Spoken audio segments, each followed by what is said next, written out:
We're obviously going to talk about climate stuff. Right. But before we get into that, firstly, hello, Margot. Hello. Thank you for coming in for this. Oh, thank you, Pete. Now, do you like Pete or Peter? I prefer Peter. Okay, but, Peter. But I don't get stressed about it. Right. Peter is good. And are you Margot or Maggie? Margot. Marge? No, definitely not Marge. Some people call me Margot. I think that's like the Swedish way of saying it or something. Really? Yeah, like the T isn't silent for them. But the T is silent for me. You're a Margot. Margot. I can handle that. Troy, after our interview, we sat down. He was like, you have to talk to Margot. You have to talk to Margot. Just get Margot on the show.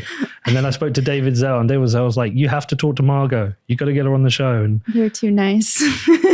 well, we're going to get into some of the climate stuff, which is a tricky area in the world of Bitcoin. But before we get into that, I actually want to talk a little bit more about your article first. Oh, yeah.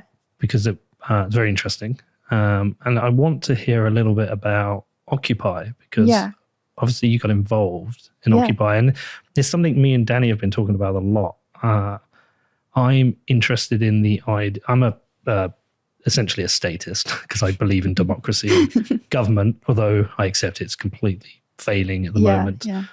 But I struggle with ideas around having no structure. So we've been, there's an article that Lane Rettig gave us called The Tyranny of Structurelessness, which was fascinating. Interesting, yeah. And we've also spent a lot of time looking at Occupy and why it failed. Oh, yeah. Let's talk about that. Well, can you tell me how you got involved in it or why you got involved in it? Yeah. So I was, my 20s, and I was upset about the financial crisis, of course. And I saw that this was happening and I wanted to be part of it. I've always been somebody who likes to go out and protest. So I was like, this is great. Let's go protest. But the thing is that I have like technical skills too. And I had a background in journalism, like writing for art magazines and pet magazines in undergrad. And I had some camera equipment because I was sort of dabbling in filmmaking at the time, just pursuing various interests. And I thought, anyone can be a protester, but not everyone can edit video. Not everyone can stand in front of a camera and do reporting. And I liked journalism too. So I decided I'll just show up and participate as a guerrilla journalist. And so I was there every single day at Occupy Los Angeles, which was a fairly big protest alongside the main Occupy Wall Street protest at Zuccotti Park. And I was there every day, and every night I would file a report and I would wander around interviewing people. And one of my goals was to try to show a different perspective than what you see on television. And I think, coming from the Bitcoin space, like we know what that's like with all the FUD. Like we know how we get painted a certain way. And I felt that the people who were going to these protests weren't really getting the best light in terms of like getting good questions and the people that they were selecting for interviews. So I showed up and I started interviewing people, trying to find like the intelligent people. And I did. I mean, I found like some really great people, and I would ask them just a series of questions and just talk about like what was going on, the various protests. And so I got to see over the entire period the progression and the shift in how the occupation was going and the what they were trying to accomplish. And it was incredibly it was like one of the most important experiences I've had in my life, because I got to see people really try to come together and form a community and do things that our society and our officials were neglecting to do to take care of each other. And they were trying to figure out how to do that while occupying a park, and without any resources. So it was phenomenal. And but of course it wasn't perfect and there were problems. And of course the city was also trying to undermine it too, because they didn't want them there. So there was a lot of conflict, because they were like taking the unhoused or homeless people and moving them to the park and basically making the occupiers responsible for them. So now like they had to take care of them. So they transitioned from being there like as an economic protest to then being like a way of like, how do we take care of each other? And so I think that to me was the most important thing, that it was an experiment in a new way of having community with people. Oh, hold on. So the city was moving homeless people into the park during the protest. Was that a strategic decision by them to try and undermine the protest? Yes, because in Los Angeles, most of the unhoused community lives in Skid Row. Yep. And Skid Row has been there my entire life. And you kind of know where it is. And they're only allowed to have their tents up until like maybe like 6 a.m. And then they have to unpack, they have to like pack everything up and move out of the way because there's business going on and they're not allowed to be there during the daytime.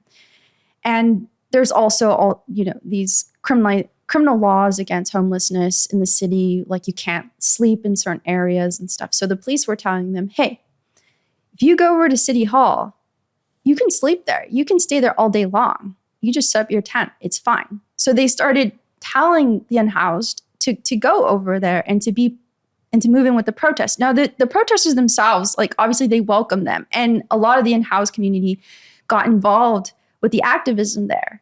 And their stories were really important to be heard as well.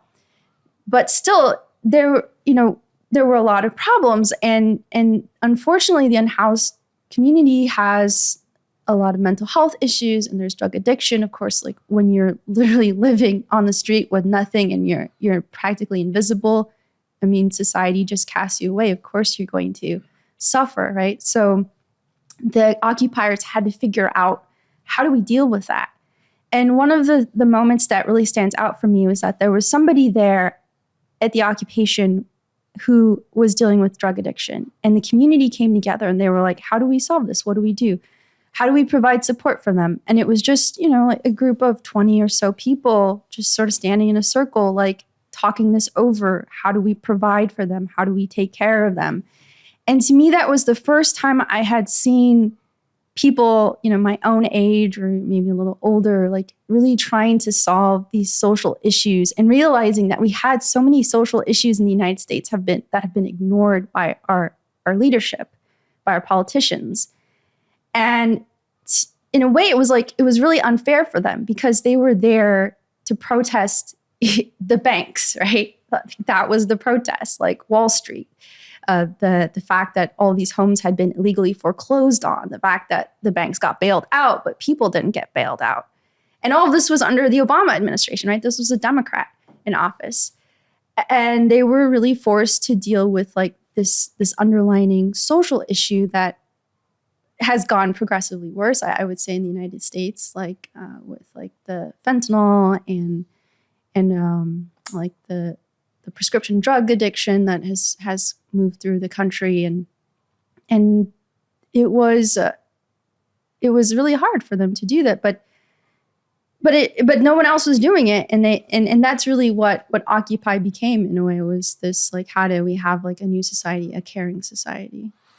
The Occupy movement was ultimately seen as something that failed to actually achieve anything. Mm-hmm. And from my research, it seems to be that there was two primary issues, but please correct me if I'm wrong. Yeah, sure. One was a standout mission that people could get behind. It kind of lacked like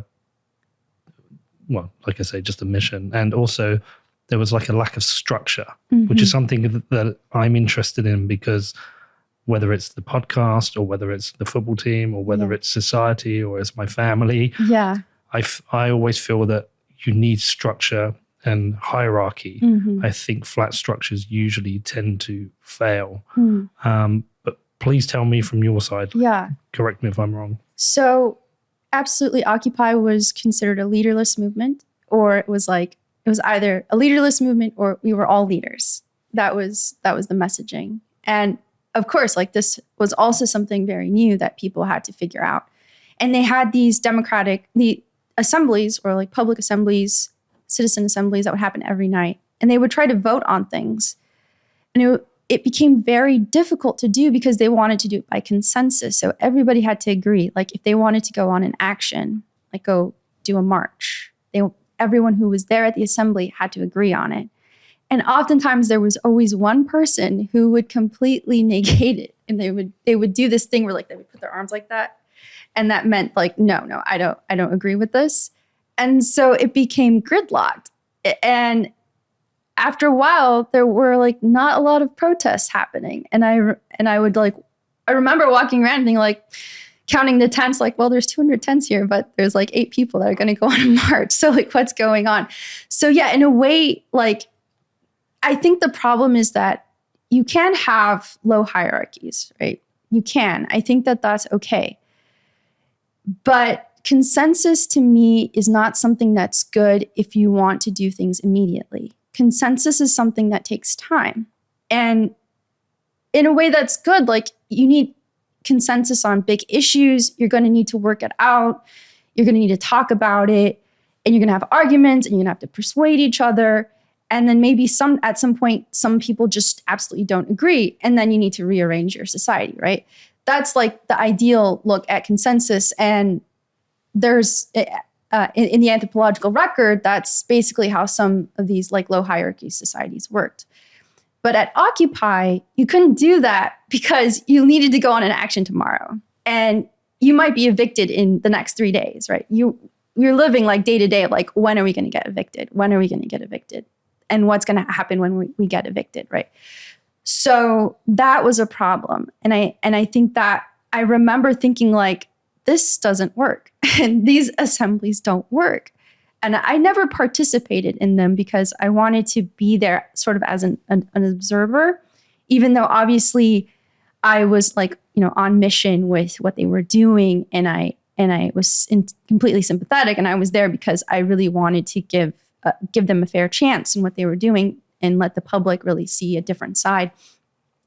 But I never participated in them. So me standing off on the side and watching it going, I could see and just being frustrated, like, this doesn't work. Why are they doing this? And actually, I think what works better, and you can still maintain a low hierarchy or no hierarchy. And this is something that comes out of the Extinction Rebellion, which you may be familiar with. From the UK, yeah. Okay, so Roger Hallam. They're not popular. They're not popular, right. But with some people, I guess. In the climate movement, they're very popular, though. Well, we can get into that. There's like lots of disagreement. But okay, so Roger Hallam is one of the co-founders of Extinction Rebellion. So one of the things he suggested actually was don't have a massive group of people making a decision if you're going to do an action like that, an act of civil disobedience. Make it a small group, no more than 6 people. And you guys have to like basically all be on the same page, right? And you're going to decide we're going to do this and we're going to get arrested. Okay, and now we have a date. And now what we're going to do is just tell people what we're going to do. And we're going to get them to commit to our action. And now let's have lots of small groups of people doing this. So kind of like cells. Yeah. Like a node, in a network, right? Yeah. Everybody is working in a small group in a decentralized way on the same goal. And each group comes up with their own action and then go out and do it and then go on a tour and talk about it. And to me, I think that works a lot better because you can make decisions a lot faster. So that to me is a solution to the problems that they had at Occupy. Okay. In that regard, in terms of the hierarchies and the gridlock. Your other point about them not like really having like a lot of points of like what was their goal, right? Yeah, that was to a certain degree that was a problem at least like for Occupy Los Angeles. I remember asking them early on, like, give me a list of your demands. I want to share them. Well, it was the same for New York as well. Yeah, and they were like, okay, sure. Yeah, we're going to get them to you. And I'm like, okay, a couple days go by. Can I get your demands We're working on them. Okay. I never got them. I never got any. And I think that was part of the whole problem with the assemblies, is that how do you get everybody to agree to this demand? There were different groups of people showing up having different demands. Like, yeah, it started off as an economic protest against the banks, but then there were people who were upset about police brutality. And then there were people, upset about I don't know, like, climate change. Like, we had some people come talk about climate change. There were people upset about, housing, people upset about, homeless crisis, whatever. And all these people are coming in, people upset about the Fed, like, right, there were libertarians there who burnt dollar bills in front of me. It's the first time I'd ever seen anybody burn money. You spend a bit of time with Max Kaiser. Oh, yeah. Oh, well, I mean, I've seen him now after Occupy burned money. But so now I'm like, whatever. But that was the first time I saw people burn money. But, so there were people, everybody has their own pet thing that they're working on or that they're fighting against. And you can't get all those people to agree on one set of demands. Which is why you need leadership. So that is one way. I think, again, like having smaller groups, having their own thing, and maybe coming together as a coalition works as well. I think that like a network, like an action network, I think that also is a solution.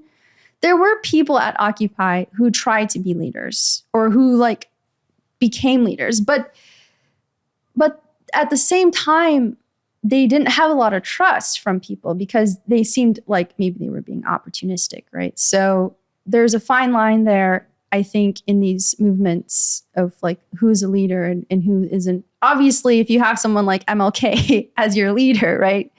Charismatic, on mission, knows how to use words so eloquently, right? And can move people on a goal like that can absolutely work, right? There's no, I can't come and tell you like there's only one way to do something, right? There just isn't. There's always going to be multiple ways to do things. Of course, but I think sometimes you have to recognize different people have different strengths. Yeah. There's so many analogies for this, but like, let's talk about a sports team. There's somebody who's good in goal because they're great at saving, but they can't strike a ball. And there's somebody who's a great winger because they're fast and nippy and they can go around people. And I think that happens. You can extrapolate that to anything that has a structure and say who's a leader, who's an organizer, So you have those different, and leaders tend to have different qualities. They can build momentum. They can stand at the front. They are maybe great with words or great with relationships. And you can even extrapolate that to look at Bitcoin. Would you consider Bitcoin low hierarchy? Yeah.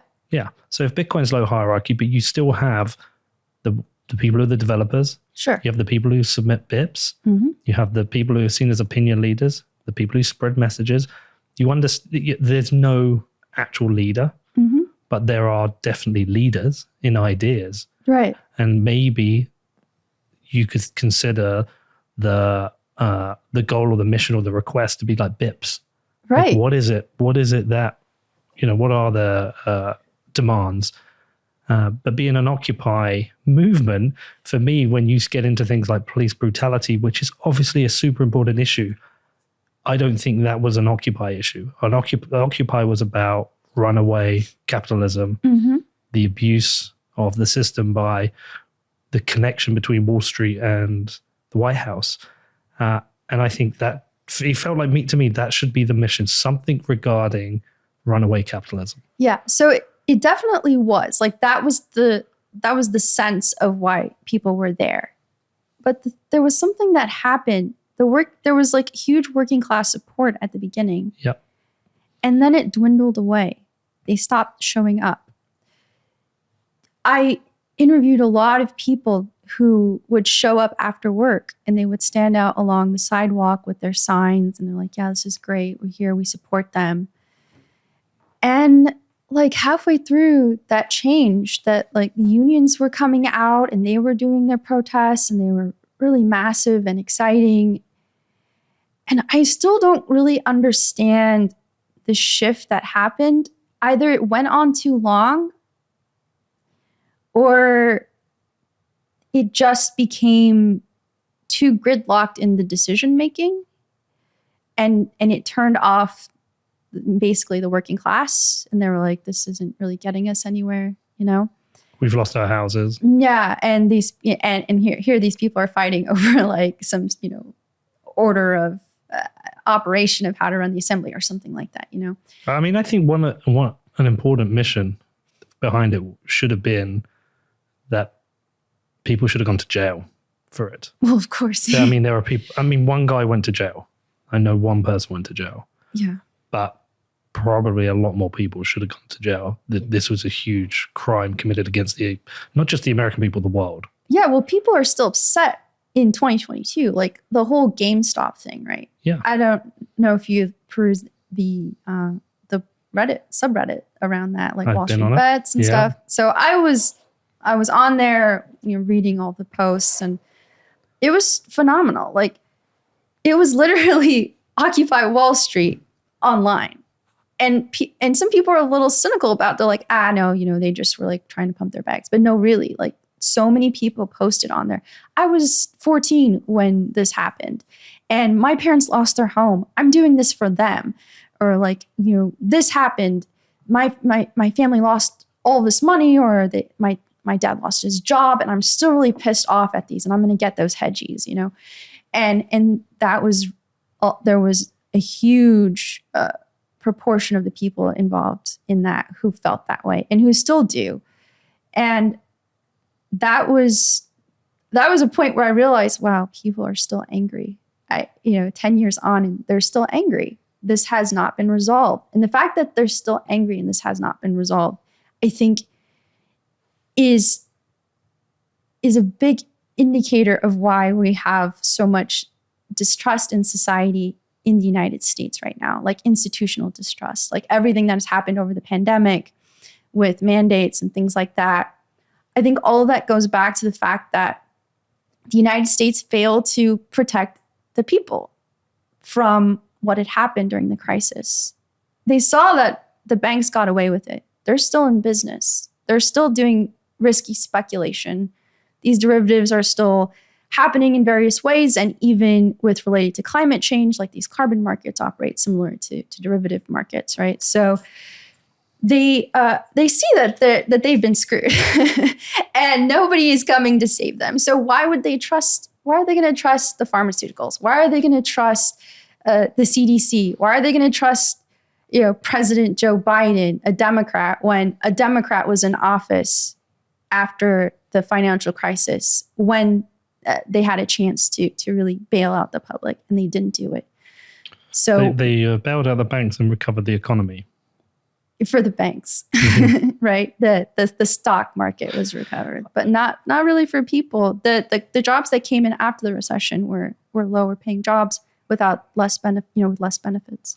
I brought this up on the podcast a few times, but I always explain that The Big Short as a piece of film did a brilliant thing by entertaining people with the build-up, made it feel exciting what was happening with these derivatives and these products that people were betting on to get super rich, and some people did get super rich. Mm-hmm. But they did this brilliant thing that they entertained you all the way through, and at the very end, they showed that family packing up their house because they've lost their house. Yeah.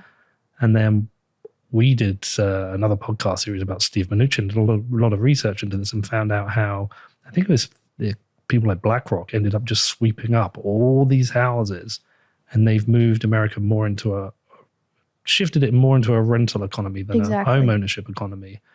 So I'm with you. Like, nothing was done. Yeah, I went and did reporting on a number of these homes that were illegally foreclosed upon, and it was predatory. It really was. One West. Yeah, One West, among other banks like Wells Fargo as well was really big on this, and some of the occupiers would go. They were called Occupy Foreclosure, and they would sit in the homes that were being foreclosed on to try to stop the sheriffs from coming in and kicking the homeowner out. And these were homeowners who had been paying. They had been paying their mortgage. But the way that they started charging all sorts of ridiculous fees, and it was confusing. And all of a sudden they were being pushed into into foreclosure without really even understanding what had happened. And it was so sad. Like these were families with kids, or like people who had their home for like 20 years or something. And now they were going to be kicked out. They were close to retirement. Like where were they going to go? So there's a real crime that has been committed against, the middle class in the United States. And it's really sad because nothing has been done. And Kamala Harris had an opportunity, the vice president, had an opportunity to prosecute them. She chose not to. And she chose not to. Yeah. And now she's vice president, right? So what is there for people, really? But her track record is not great on multiple different policies. Yeah. She likes to keep people in jail. She laughs about it. She laughs about it, exactly. She should and could have prosecuted One West. She was recommended to, and she chose not to. Yeah. I mean, there's a word I could use for her, but in the presence of a lady, I'll avoid it. Yeah, I'm sure I know the word. I really don't like her, and I don't like. I don't think many people like her. Biden, I feel sorry for her. He's like a weird old guy. But she's actually fundamentally a bad human. Yeah, she is. The irony is her dad's a socialist or like a scholar. Well, no, Pete Buttigieg's dad is the preeminent Gramsci scholar, but her dad was is a Marxist scholar of some kind. Yeah. Marxist, okay. Yeah. Okay. Dangerous territory. Yeah. So did this shape your views on capitalism, or did you already have? I mean, I was already a little cynical, but I didn't have like very well founded or well-rounded understanding of capitalism, I think, until the financial crisis and then Occupy. And I think that really made me feel very angry about capitalism. And obviously, not all Bitcoiners would agree with me there. But we're going to get into dangerous territory here. Yeah. We might trigger some people. But like, are we talking about real capitalism, or are we talking about? Well, we're talking about butchered capitalism, state capitalism, neoliberalism, really, okay. Right? So there's a lot of nuance, obviously, to this because, of course, people have to go to work and earn money. Mm-hmm, mm-hmm. So you're not entirely against the idea of capitalism. It's the broken form of capitalism we're living under now. Yeah. So I like to call the good form of capitalism like markets. It depends on who you ask. Like if you ask market anarchists, then they might call that like capitalism 1. But I think of it as just like, yeah, you can have markets, you can have competition and things like that. I think that's okay. Having a society that is governed by markets is not necessarily a good thing. But of course, under neoliberalism, we have become like sacrifices at the altar of the economy and the market. So that to me is very dangerous. I'm personally more interested in finding a way of running an economy and society that is neither necessarily, like Marxist or state communism or like state capitalism, but something that is a blend that actually centers people in the economy. You're not like you have to work to live or you basically starve and die, right? I think that we've gone so far off in one direction where people are just no longer seen as humans in this system. So I mean, I've always considered myself an anti-capitalist, I guess, since Occupy, but I try to moderate that a little bit so that people understand where I'm coming from and why I might call myself an anti-capitalist, but I'm not anti-markets. Okay, well, we should dig into that because I think that's important because there's definitely going to be people who get triggered by even discussing this. And me and Danny were we went out to get coffee this morning, and Danny is based in Australia. Mm-hmm. You don't mind me saying that now? No. And we were talking. I asked him about the mandates in Australia and how he feels Australia's done, and Danny was very much like they've done a terrible job. Yeah, and I was like, I think we have to be able to discuss every response to COVID. You have to have the conversation to find out what worked and what didn't. Australia had a very low number of deaths. I think we looked up like 5,000, whereas the UK is like 160,000. It's hundreds of thousands here. Now, there are certain people who listen to this show will say any lockdown is wrong. And I'm kind of with them now. As somebody who actually supported the original 2-week lockdown, I said, yeah, I understand this, let's do it. But there are people who are based in Africa. When Ebola breaks out, then we certainly need some form of lockdown because it's crazy dangerous. So I think you have to have the conversation and not be scared of the conversation to say what worked and what didn't. You have to have the conversation to say it didn't work in Australia. Right. But without, you can't be angry at having the conversation. And this is the point here is people might be triggered at the idea that you want to talk, that you're an anti-capitalist or you're a markets person, but not you don't believe in capitalism as it is. You have to have the conversation to test yourself, your own theories of what you think works and doesn't work. And this is right in the area that we're spending the most time discussing now, because I get called a status cuck all the time, but I'm not a libertarian. Right. And I'm right in this area and trying to understand why I'm not. Yeah. And so we should dig into this. Sure. So what do you mean by you say you're a markets person, but you're an anti-capitalist?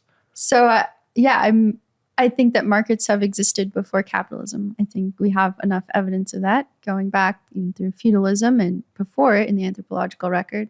And markets have often existed at the intersection of societies. And I bring up David Graeber all the time because he was an incredible influence on me in my understanding.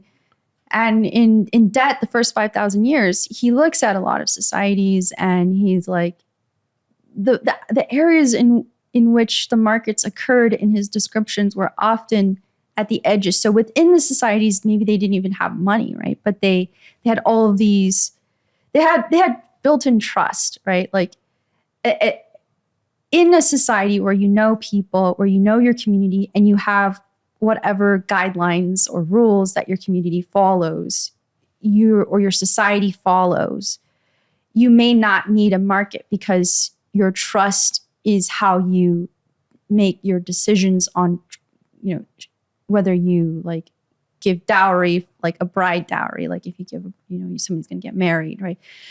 There's all sorts of customs around like how resources are divvied up and shared.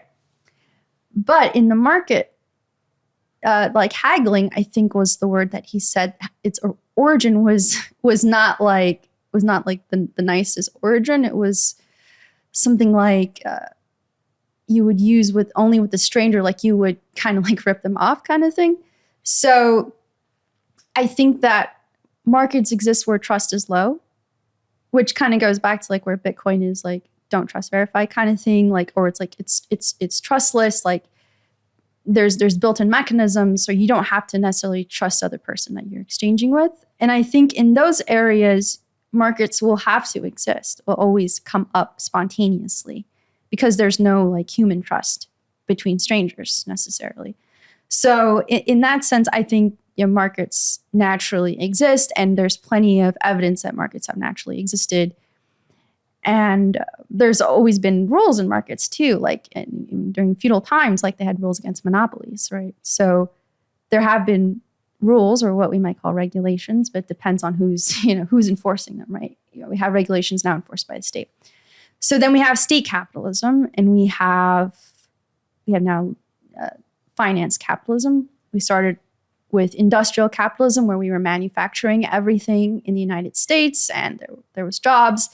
And at that time, the classical economists, it was popular then to think that, capitalism is going to naturally progress towards socialism because it's cheaper for the employers to have the state provide these services to their workers. And they need workers to at least be healthy and fed and clothed and housed, right? So they can come and produce the manufactured goods.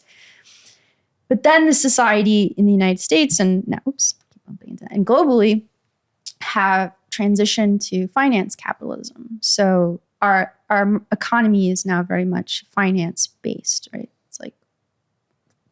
It's like all done with the banks, with Wall Street, and now there's like no incentive really to take care of people because you can make money off of rent seeking.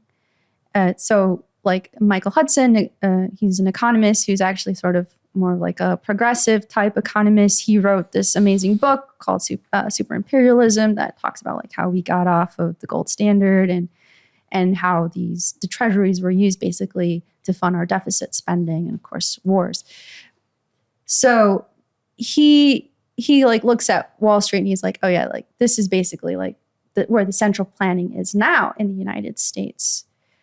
And he says that this is a rentier economy. And I agree with him. Like in finance capitalism, you're going to make money off of interest, right? You're not really making money off of tangible goods.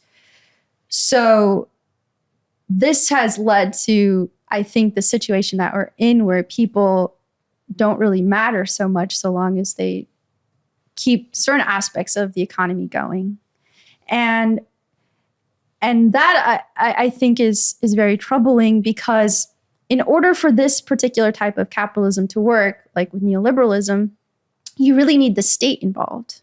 And so there's a symbiotic parasitic relationship here where the state and let's say the banking industry, but also like other corporations like fossil fuel industry are closely intertwined to make things favorable for finance.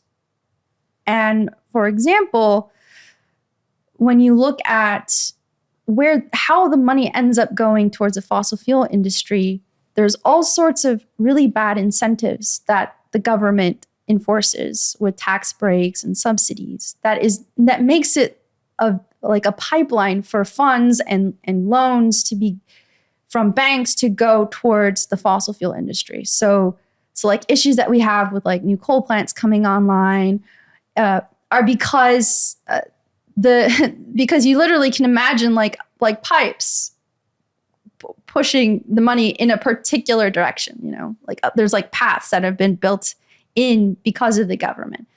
So there's so many things that are happening in this particular system that is destructive, not just like people losing their homes and never getting a home back or, you know, banks stealing their property from them.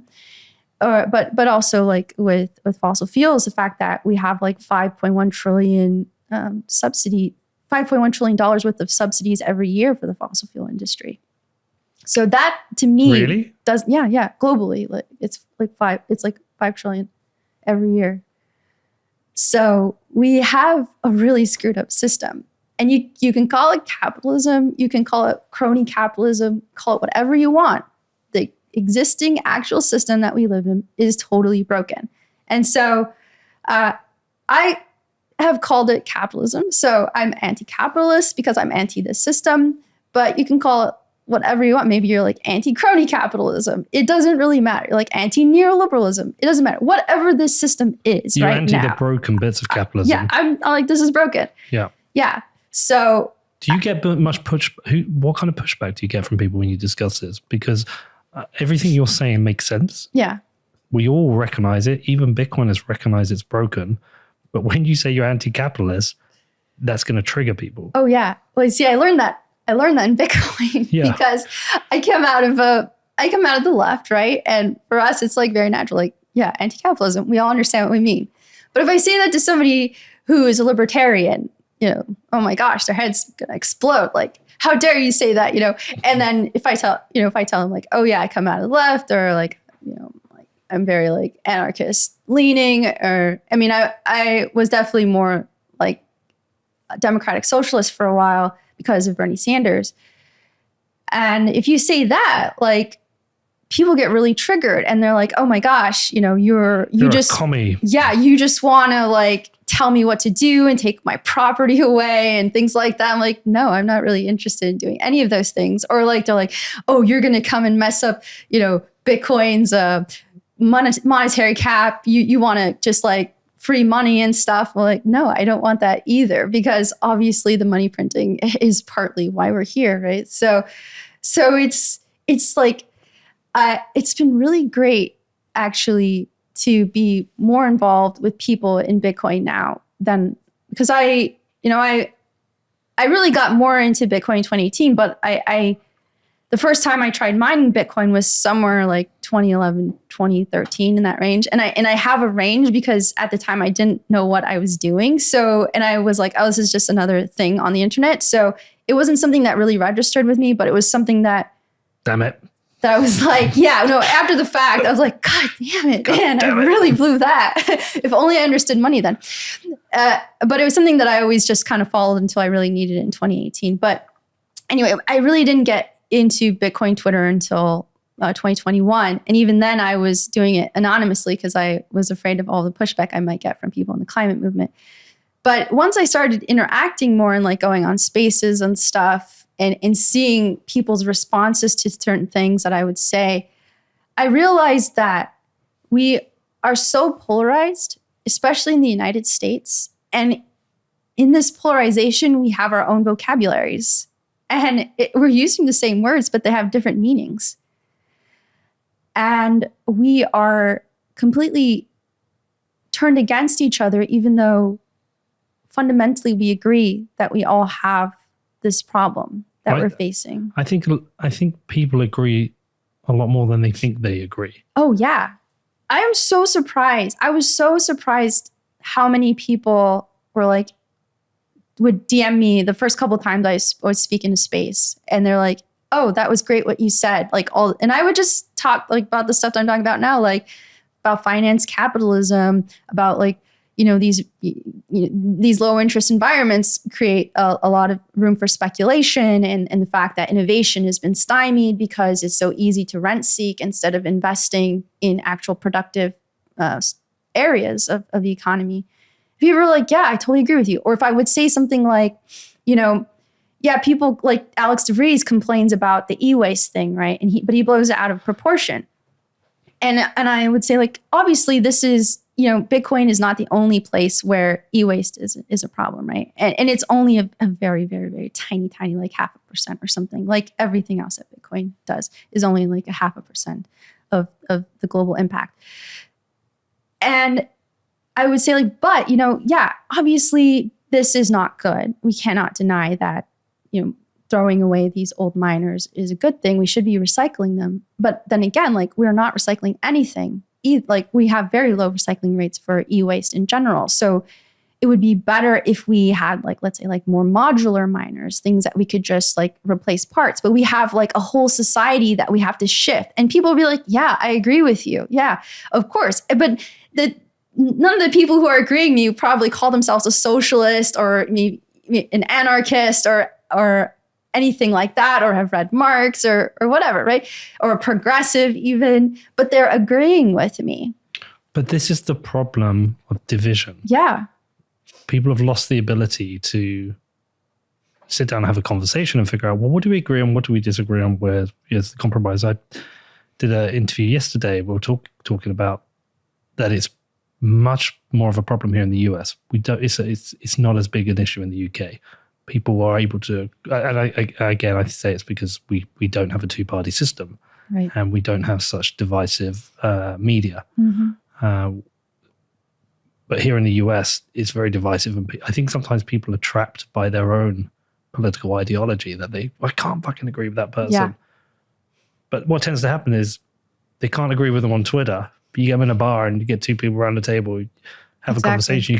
You start to figure out what you agree on and what you disagree on. Absolutely. And I think we all agree on a lot more than we disagree on. I think the majority of people will agree that war is bad. Right. I think as long as people aren't deniers of climate change being caused by humans, they could agree that it's wrong and solutions are needed. Mm-hmm. So if we can get to those points, we can actually have these conversations. Right. But the thing is, how do we get there? Like, how do we get to the point where people can talk to each other? The only place where I've really seen that happen is in Bitcoin.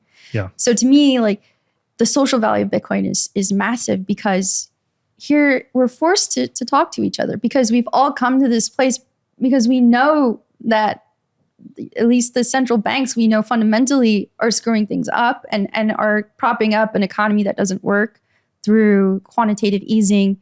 And quantitative easing is basically like the greatest wealth transfer that has ever happened, right? And What is this? What is it Travis King said? It's universal basic income for rich people. Exactly, right? We're propping up the stock market. This whole pandemic has been what's called a K-shaped recovery. If most of your investments are in Wall Street or like on share markets, equities, whatever, you're going to be okay, right? Because we just pumped a bunch of money. If you are a worker at a grocery store, you probably don't own any shares of any meaning. You got nothing. You got $1,400. Oh, good, right? That's going to really pay your bills. That's really going to keep your kids fed. Of course, it's not. Well, this is what I discussed with Lynn Alden in our last show, was wealth concentration. And we got into the weeds there, but it's super like extreme wealth concentration leads to civil unrest. Absolutely. Like every single time, probably in every single country in the world, if you go back and you look at times of extreme wealth concentration, extreme wealth disparity, you have massive civil unrest because you erode the middle class and you destroy people's ability to live a decent life. Yeah. And they remember what it was like to live a decent life. And that's the thing in the United States, especially with the white working class. And it's something that the Democrats have completely failed to understand. The only person who did really understand it was Bernie Sanders. And he was called a racist for it and a sexist. But the thing that people on the left and progressives and Democrats need to recognize is that there are a group of people here who had something good, right? Okay, yeah. Black people were redlined. They didn't benefit as much from the New Deal, of course. This is no denying. But these people did. And then the manufacturing industry left them behind. They moved away to where it was cheaper for them to produce their goods. And they got nothing, right? They got absolutely nothing. And they have seen a decline over the last 30 years or so. And that's not even a full generation of people. That's not a full lifetime. And so they know what they were supposed to get. They were supposed to get the middle class life that was promised them in the 50s and 60s and part of the 70s. And it was taken away from them. So what do you expect them to do? How do you expect them to feel about this? And this is happening in rural America. And they've been completely ignored by the two-party system. And the Democrats, who claim to be representing the working class, have failed them and ignored them and have mostly focused on the urban areas. And so, yeah, these people are going to be upset because all you're talking about is like, Black people, gay people, etc., right? But what about them? And like now they feel like I'm the bad person. And it's almost controversial to say this too in some corners, right? Because it's like, oh, you're in a safe place. Yeah, you're like, you're racist. Yeah. But it's like, it's not racism. It's just looking at the fact that yes, white people can be disenfranchised too. It's an economic thing, and they are economically being disenfranchised as working class white people. And what are their options? To join the military or what? Like they have no options. They stay in poverty too. Like the Appalachia is incredibly impoverished. They have no insurance. They can't get their teeth fixed. They lose all their teeth. They have to have like these free clinics to come and help them out. And they're completely abandoned. And when Bernie ran in 2016, the areas where he got a lot of votes were in rural areas. And that was used against him to say like he could only get white votes. But the thing is that Bernie was talking about a big picture. He was really trying to address like the real economic issues. And he was talking about wealth inequality. He was talking about wealth concentration. And he was going on tour across the United States, meeting with people in all of these places, not just in urban areas, but also in rural areas. Why do you think the DNC didn't want him? Well, because he's talking about like taxing corporations and stuff. And the Democratic Party gets a lot of funding from Wall Street and corporations. And he was attacking Wall Street too. So he was really like, going back to the discussion about Occupy failing, Occupy actually in the immediate sense failed. But in the long-term sense, it didn't fail because I don't believe that Bernie Sanders could have run without Occupy. Okay. Yeah. And so he was really the Occupy president. He was addressing those issues that Occupy tried to address, but he was addressing it in an electoral way as running for president. So that is a threat to the Democratic Party because that's where a lot of their funding comes from. This is something that I think people who come from a different perspective in Bitcoin, like libertarians and so on, have to understand is that the Democratic Party is not progressive. It's not a left-wing party. It's a very centrist, corporate-backed party. And of course, they're not going to do anything for you. They're not going to do anything for their base either. So, they're just operating based off the people who give them money. And that's the reality. But they cloak it.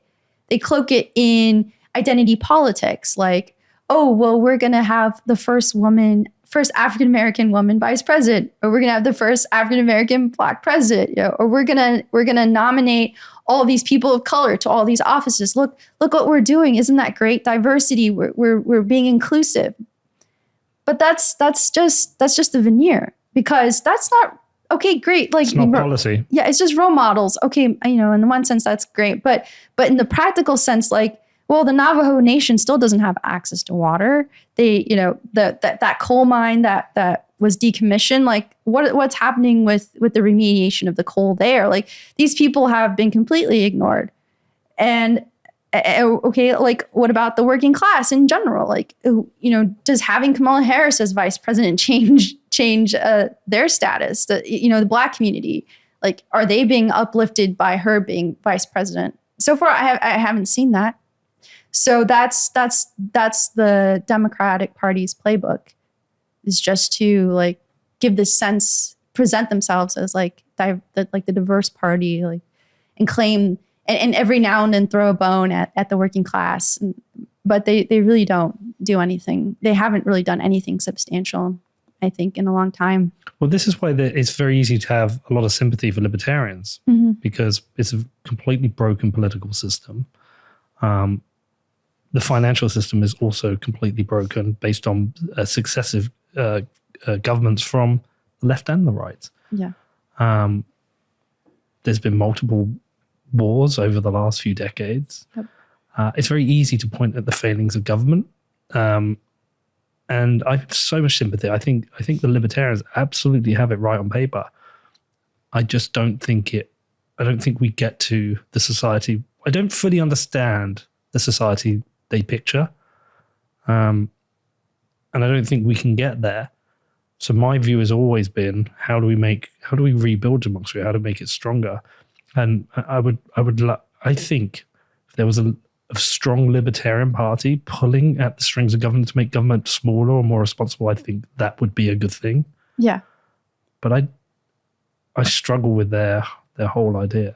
Yeah. The libertarians, yeah, of course, they have fundamentally a good idea, I think. And of course, their ideas come out of anarchism, which was originally anti-capitalist. Right? Yep. So, but the thing that I think is problematic is that their solution is, let's just cut out all of the laws, let's cut out all the regulations and just this bare minimum. And then everything is going to be fine. The market's going to take care of it. Well, of course, we know historically that's not true. It's not true. Climate change is the greatest market failure we've ever seen, right? So we do need rules. And historically, markets have had rules. Like I said, like even feudal times, we had rules against monopolies. Now we don't have rules against monopolies. Well, we do, but they're not enforced. I'm going to dive in. I'm also pro-regulation. I was talking about this with the guys before on the way over. I watched the documentary about Boeing on my flight on Netflix. And one of the important things in that documentary is the role of the FAA. And every opportunity that business and capitalists have to make money to cut corners, they will. But there's certain areas you can't cut corners. You cannot cut corners in the manufacture of planes. You have to have regulation, because otherwise planes fall out of the sky and people die. And I don't think it's acceptable to say, well, people won't fly on those airlines because the reviews will say you shouldn't fly on this plane. I don't think that's acceptable. I think you have to preemptively prevent as many planes as possible falling out of the sky. Of course. And there's other similar things that you get from central authorities, which I think is super important, which is regulation around, say, nuclear or nuclear waste. there's a high regulation in the management of nuclear waste here in the US, whereas I think in Russia, they just pour concrete on it. The management of air traffic control, weather systems. Now, that's not to say that everything should be controlled by the government. I think we've gone too far. There are too many regulations. The government has too many centralized bodies. They can't be trusted. But the answer for me isn't to burn it all down. Right. It's to just fix what we have and make it better. Yeah. Well, I mean, I agree. So, like within anarchism, like it's not necessarily that you have just like no rules or anything. Like it's like that saying, rules without rulers, right? So what are regulations? They're nothing more than rules. And who makes the rules? Well, that depends on the society. In this particular society, we've given up some of our liberties to the state and to representatives to make those decisions for us. In a differently organized society, we would decide those rules by different means, but there's still rules nonetheless. And yeah, so in that aspect, I don't agree. Like you can't just cut everything out and expect it to just naturally work. It just doesn't. That's really not how society works in that sense. And I think the libertarians will hate me by saying this, but that's a little utopian. You're not allowed to say that. We're going to have Michael Malice back on the show soon, and I'm going to be discussing this stuff with him because one of the rabbit holes I've been going down is the positive versus negative liberty. Because a lot of libertarians believe in negative liberty, freedom from people, imposing rules over me. And I was watching a YouTube video about this, and there was I can't remember the guy. There's a book about a guy from the era of slavery when the slaves were freed. He said, yes, I'm free, but I don't have anything. I don't have any money. I don't have any land. I can't get anything. So the idea of positive liberty being that freedom too. And there's a lot of criticism of negative liberty in that whilst it's absolute liberty, it puts you in a position whereby you actually empower the strongest and the wealthiest in society. But what positive I'm going around in circles here. What positive liberty does, it kind of creates that opportunity and that more level playing field that everyone has a chance. And I'm lost in it. And I'm very early studying it, but I'm trying to get my head around it. And my belief is that you have to have government to have positive liberty because you have to have a way of structuring society to give people the opportunity to live a free life. Right. Well, I think you don't necessarily have to have like a government as structured and hierarchical as one we have now to provide that. A lot smaller, you could do it. And there's, again, in the anthropological record, there's societies like even in the Americas before the French Revolution, where they had these much more low hierarchy societies where your freedom is defined by your relationship to other people. And I think that that's the difference between what maybe the libertarians think of or what Michael Malice thinks of a freedom is like, I'm free to do whatever I want.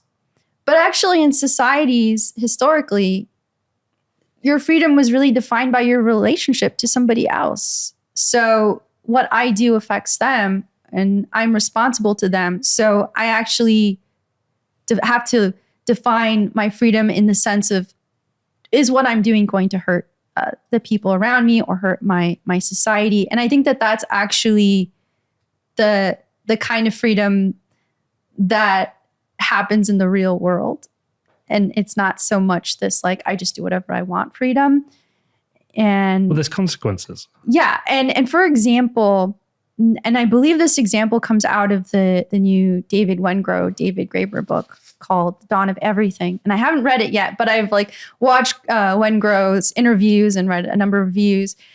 And in the book, they talk about how they dealt with murder in this one particular society in the Americas, now the United States.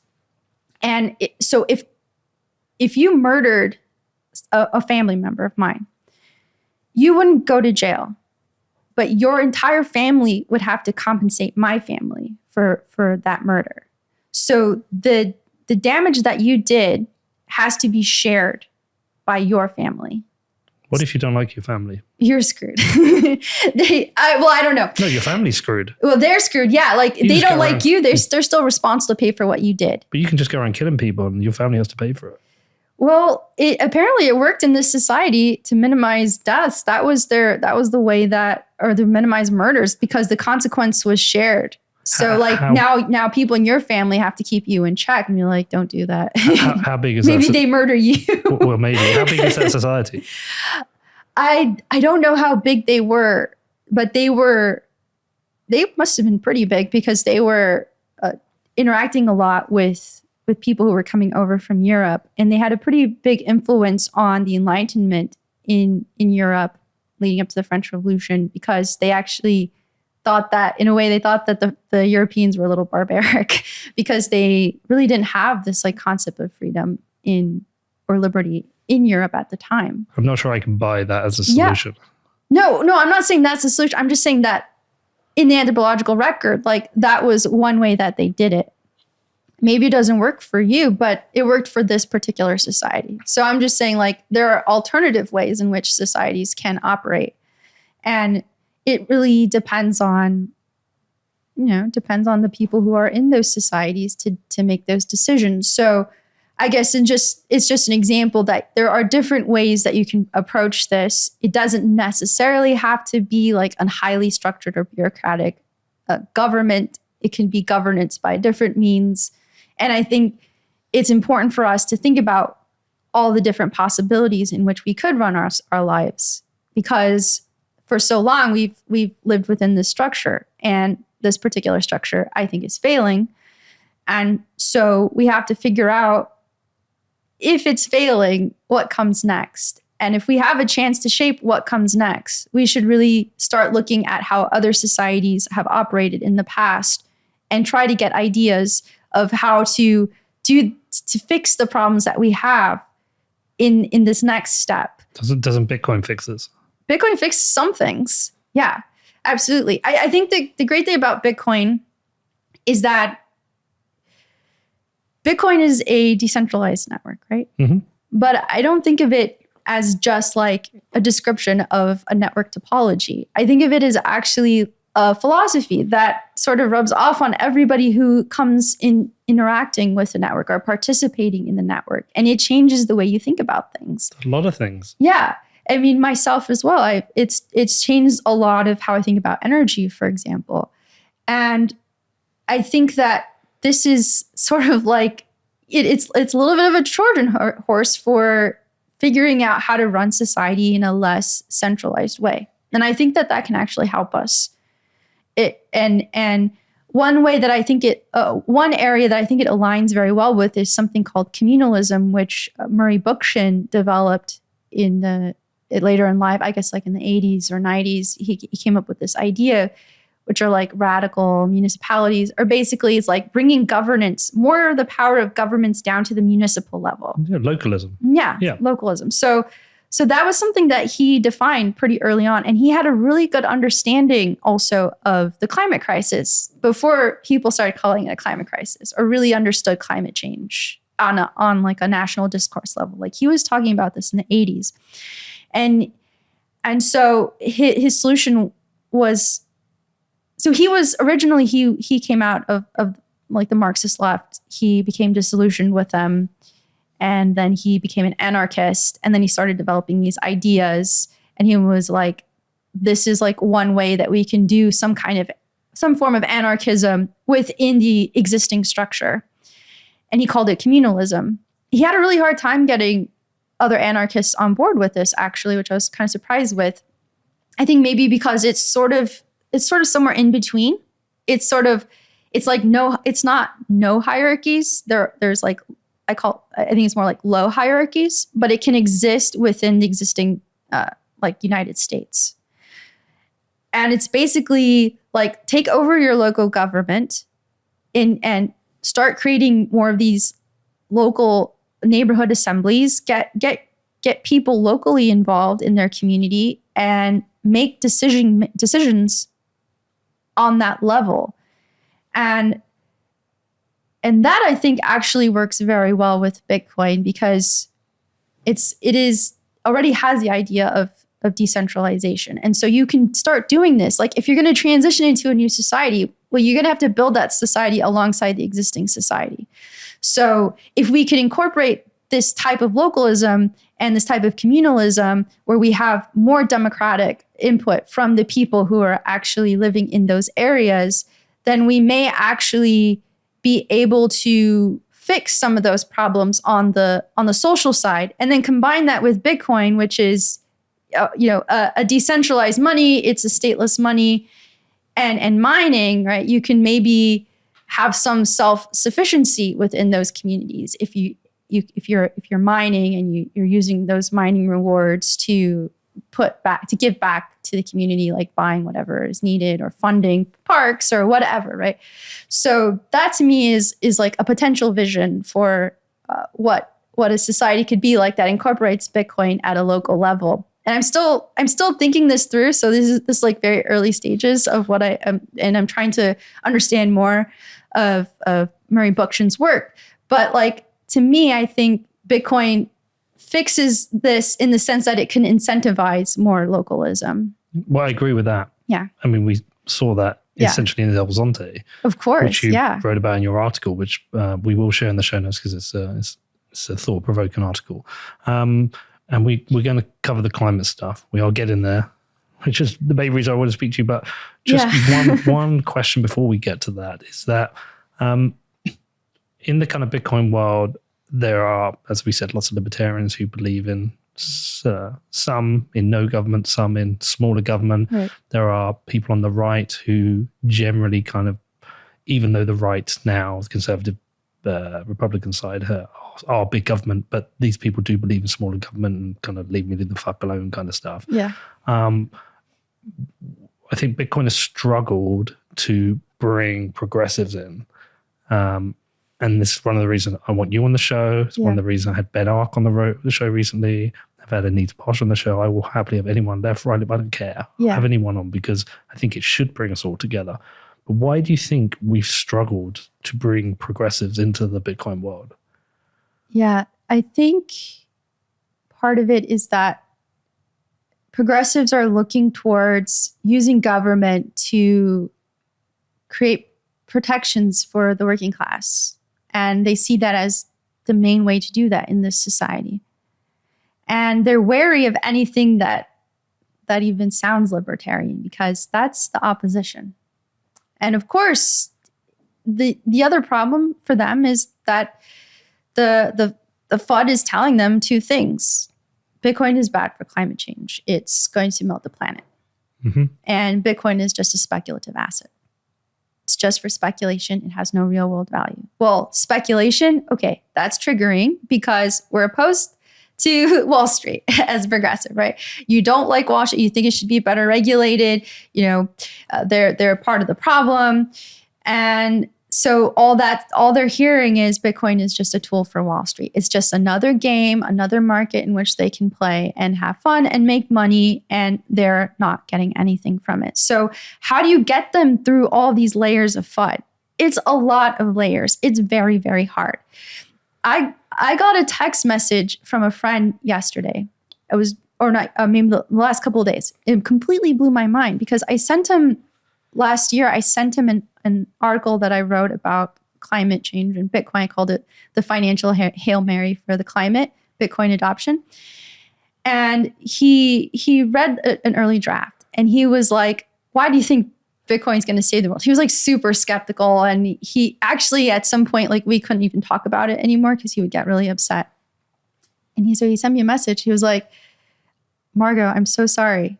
I just want to apologize for what I said. I didn't understand. Or he was like, now that I'm seeing like how all these Russians are using it to be able to get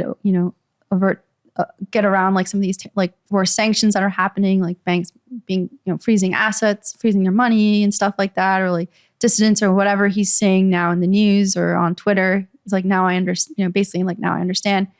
And you were the head of the game or something like that. I was like, wow, right? I never expected this from somebody who was completely cynical, really thought that Bitcoin was really bad for the environment, that it was nothing more than a tool for capitalists to play with. And now he's telling me like, I'm so sorry, I got it wrong.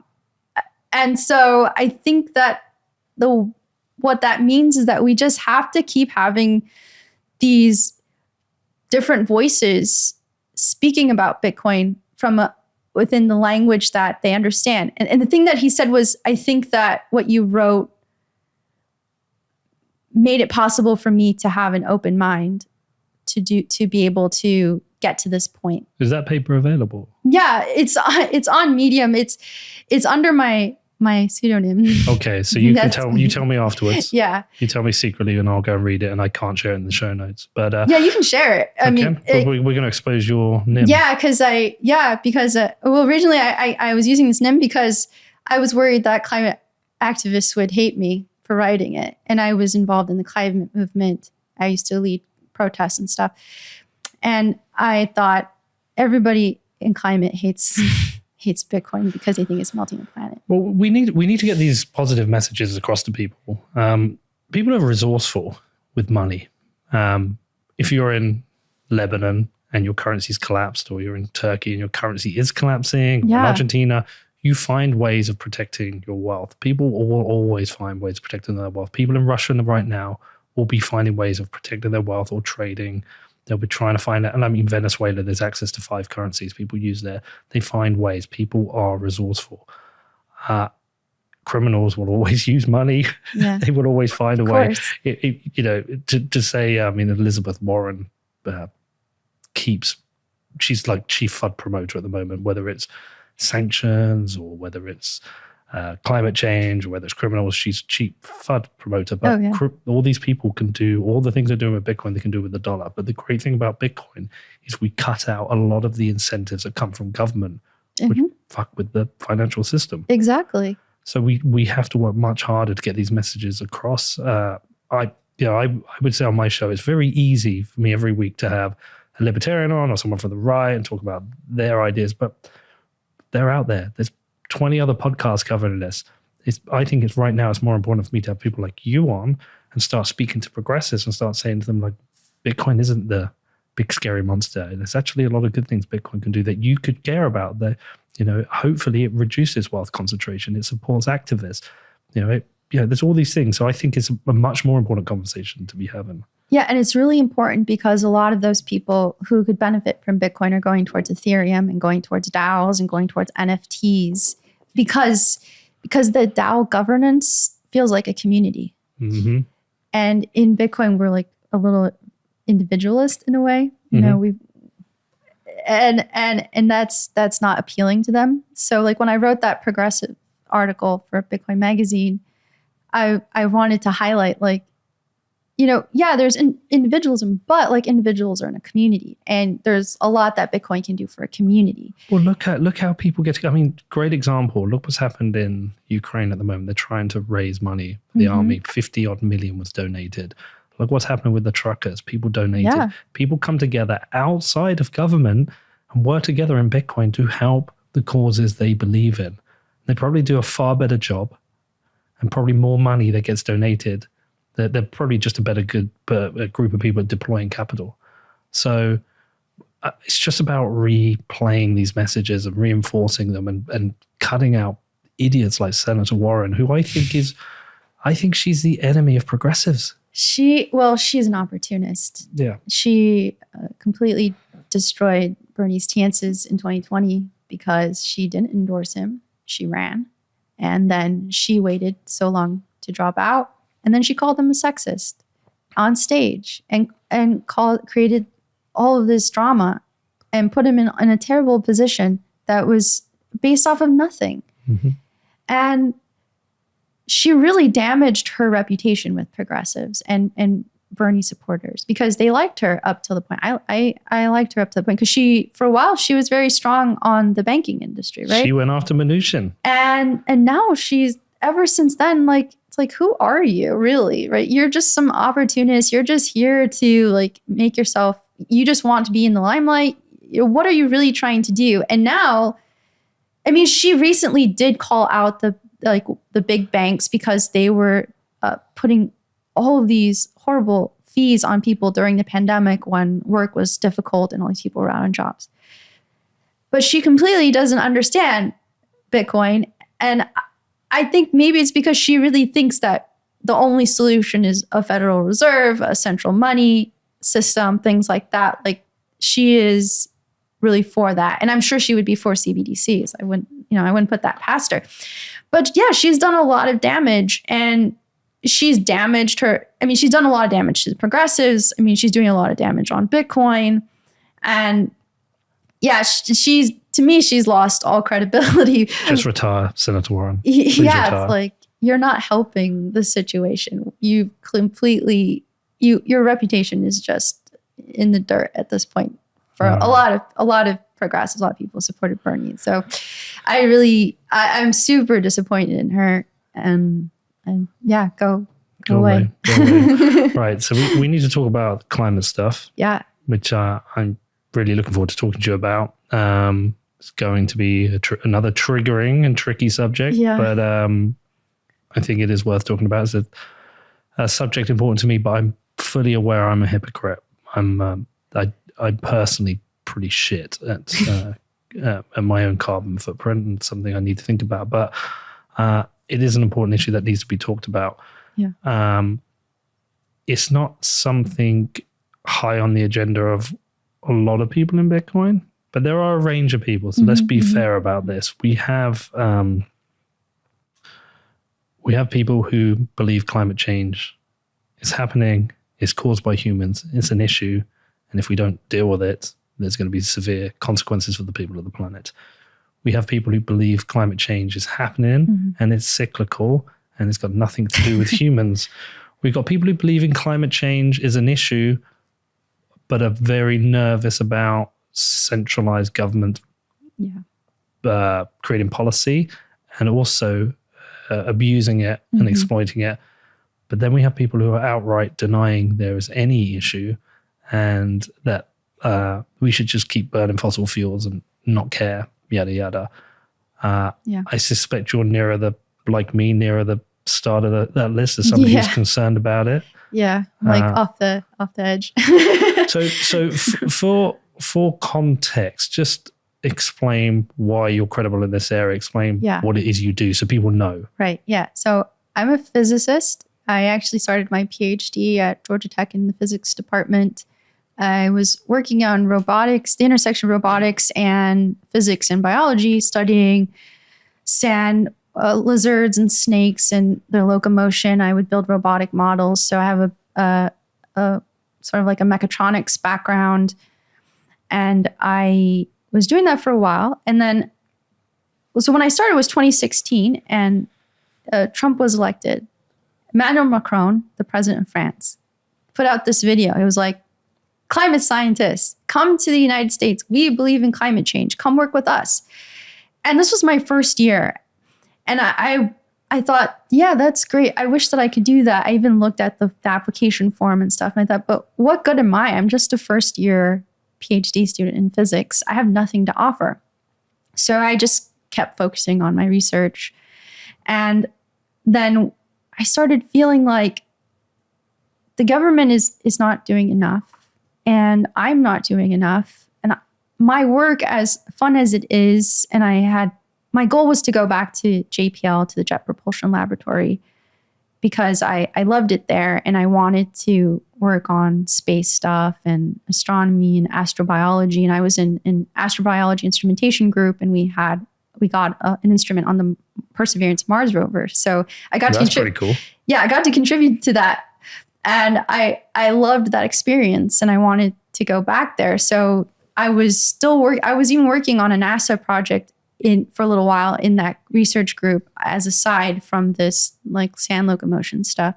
And it was a moon rover. It was a moon prospect, the Lunar Prospect rover, something like that. And it was going to like drill for water. And anyway, that got canceled. But I was doing that, but I was starting to feel like I'm not doing enough. This is not meaningful. This is not going to have an impact on people, and climate change is getting worse, and governments aren't doing enough.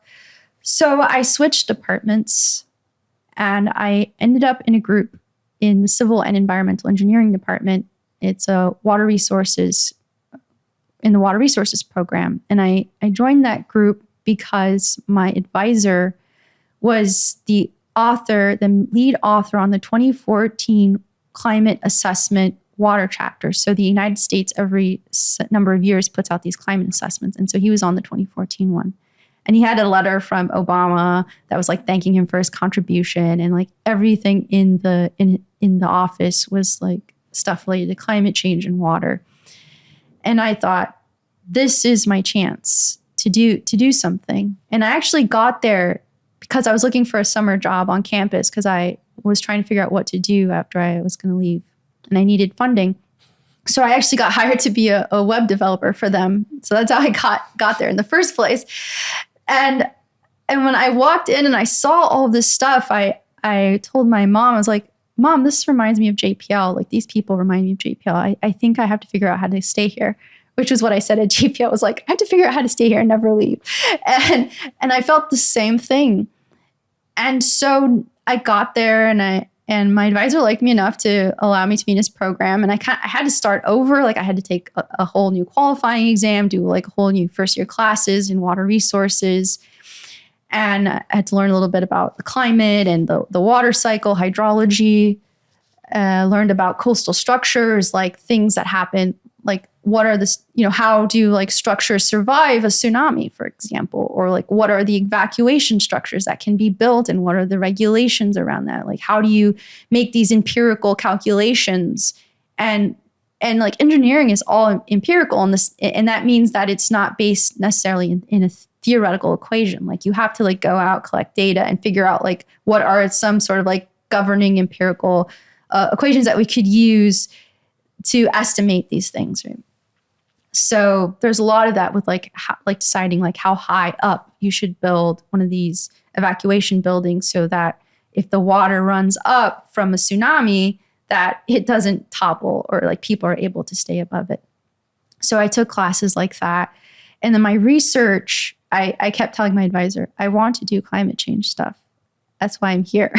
I don't want to work on this other stuff that other people are working on, which is absolutely interesting, of course, but it was not like directly climate change. So I've been working on a model.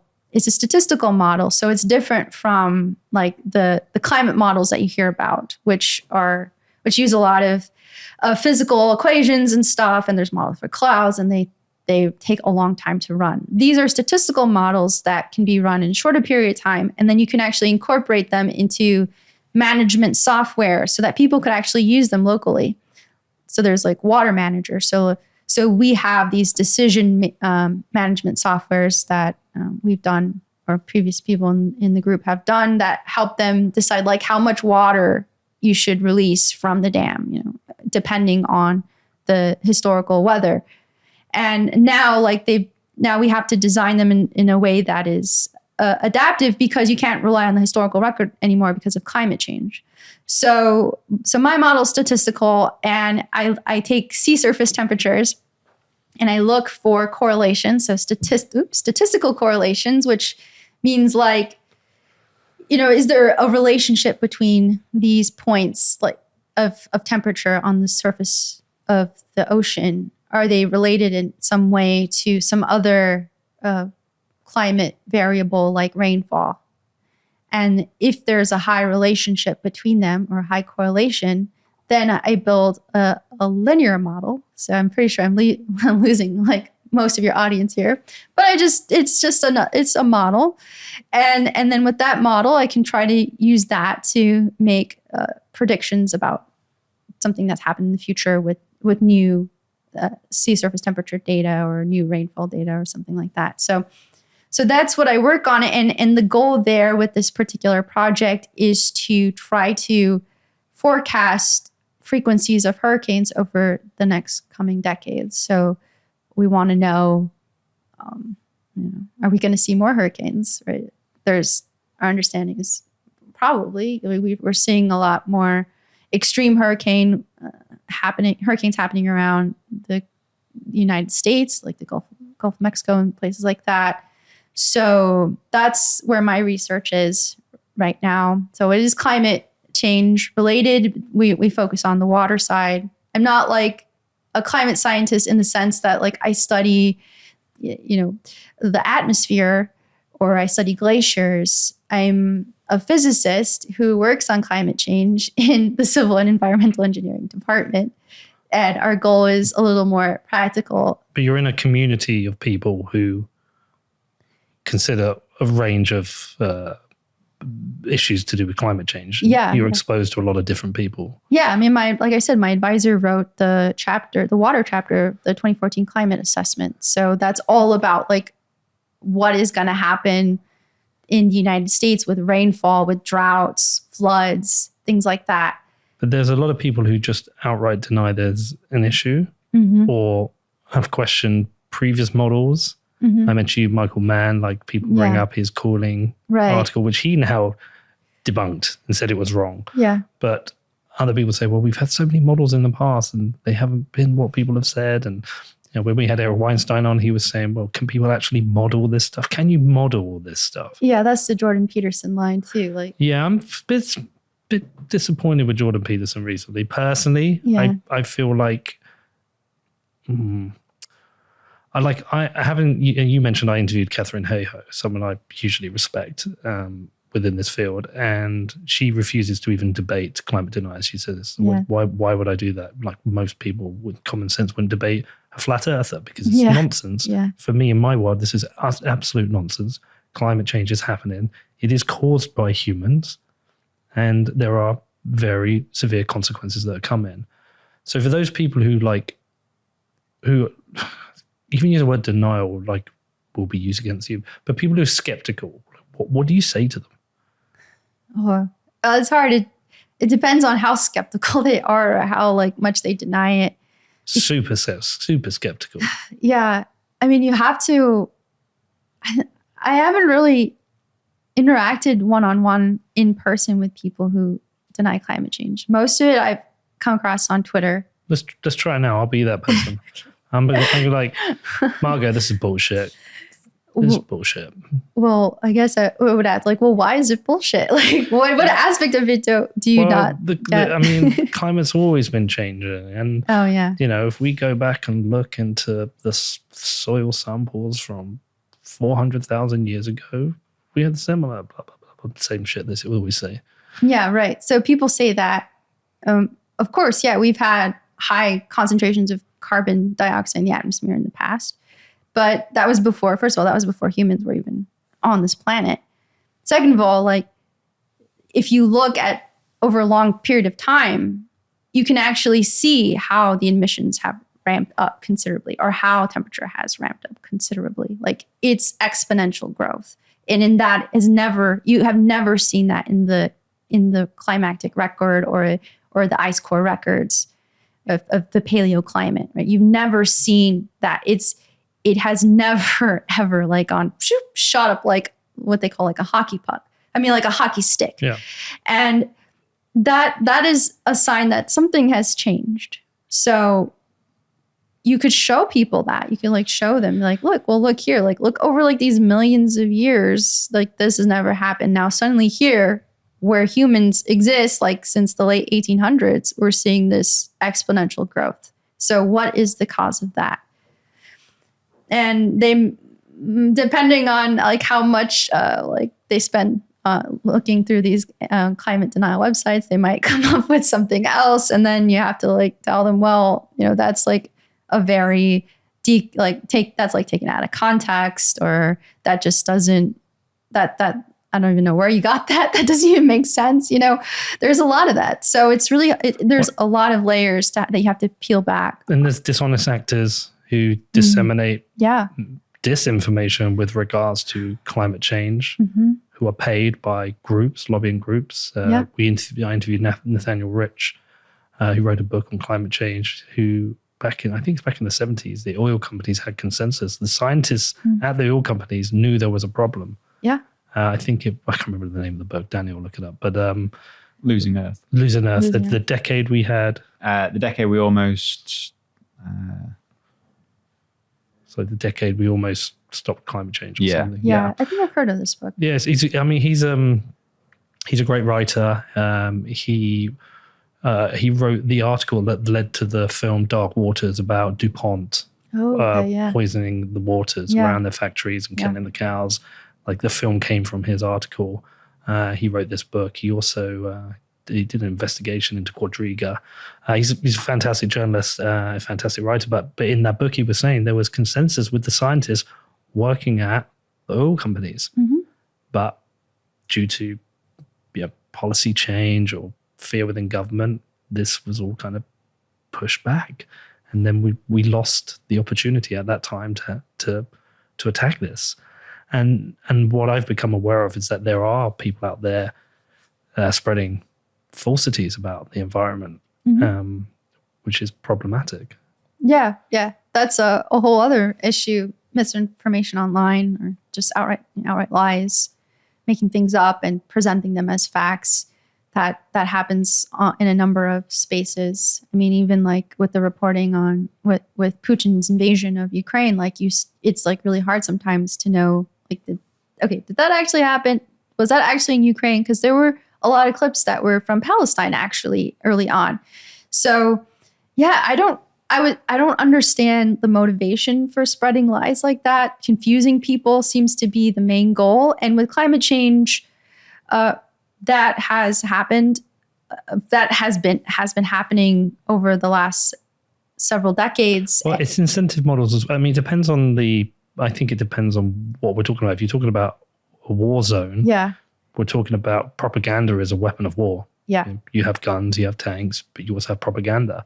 And the Ukrainian government are also clearly disseminating propaganda, but you can't help but say, well, they're being attacked by the largest army in the world, or one of the largest armies in the world. If they have to use that weapon, then you can kind of understand and defend it. But when it comes down to things like climate change, there's clearly incentive models, financial incentive models. Yeah. In that case, you can see a little bit more why. It's not as confusing, like the goals, I think. But the goal, obviously, with climate change is to stop action. Yes. And Exxon knew, like, at the late 70s, early 80s, they knew what they were doing. Mm-hmm. They knew that they were, and even then scientists knew, like, even at the turn of the 20th century, like the late 1800s, there was a news paperclip that said, like, so putting these CO2 emissions are probably going to have a major effect in 100 years. So we've known all this time since the start of the Industrial Revolution that what we were doing was going to change the chemistry of the atmosphere and was going to have certain effects. And so these models obviously were developed, and these models are not wrong. In fact, like, the models actually have been very good. And if anything, they have been too conservative in their forecasting of what will happen if we remain on this particular trajectory of continuing to burn fossil fuels. And so people like Jordan Peterson, who say, like, well, what's the climate? The climate is everything. And you can't model that because there's too many variables. So how can you rely on this? Like, that's complete falsehood, right? That's a complete denial of statistics. Statistics play a really important role in understanding the results of these models. And if you actually look at the IPCC reports, or if you look at the climate assessment report that, like, my advisor wrote, you'll see that they always measure their claims, their findings, by high confidence, medium confidence, low confidence, because these are all probabilities, all they're forecasting. So yeah, as you go over time, you do have uncertainties. Of course, that's just natural, because the farther out you get, you really don't know what's going to happen. So you can only project and say, like, well, if we stay on this trajectory and nothing else changes, this is what's going to happen. And so this is a way for us to make decisions about the future now. And for some people, it seems like those uncertainties mean that we shouldn't do anything. But for me, I think these uncertainties actually mean that we should, because we don't know for sure if it will happen sooner than what we are projecting. Where that's a big question, but, like, where are we right now? Like, so in terms of the models, I think right now we're at a crossroad of where we could go. Danny, can you look up that recent report that just came out? Because there was I can't remember who produced the report, but they said there was a new report that came out that claimed that we're actually now at the point where certain things are irreversible. Mm-hmm. We've reached the point that certain problems caused by climate change are irreversible. Yeah. but I don't know the detail. Danny can look it up. The IPCC one. Oh, yeah. So the recent IPCC report came out is on adaptation. They basically have admitted, I think for the first time, that there are some things that we can't change. We have already damaged things, or the climate has already changed to the point that we're not going to be able to go back to the way the climate used to be. And that's really significant. It's a major admission that in some ways we have to adapt to what is happening. We're going to have to adapt to the fact that we're going to have more fires, more extreme weather. We're going to have more droughts. What was it in Madagascar recently? They had a horrific famine, climate change related. The boreal forests are catching on fire. They stop becoming carbon sinks. Like Brazil, the forest in Brazil is now a source of carbon instead of a carbon sink because of all the fires there. So yeah, there are things that we've already lost, and people don't really understand that. And the more you look at this whole picture with the renewable energy transition, the more you realize, or the more I've realized, that even if we want to move faster, I think there's a limit to how fast we can move in the transition, which means that there's going to be more bad things that are going to happen to people, more damages, more climate refugees, more people who are going to see their agriculture collapse because we're not going to be able to stop the emissions fast enough. And I don't think that most people really understand that this is the case, that we've already damaged our planet to an extent where we have to somehow manage that damage. And that means that a lot of people are going to get hurt. And it's really sad because we had all this opportunity to fix it.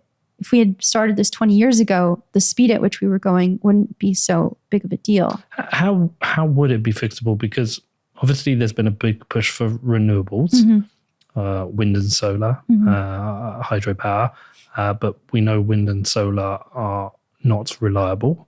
There's been a pushback against nuclear, where we know nuclear is, arguably one of the, again, it's arguable because it depends who you are, but some people say it's the best form of energy generation we have.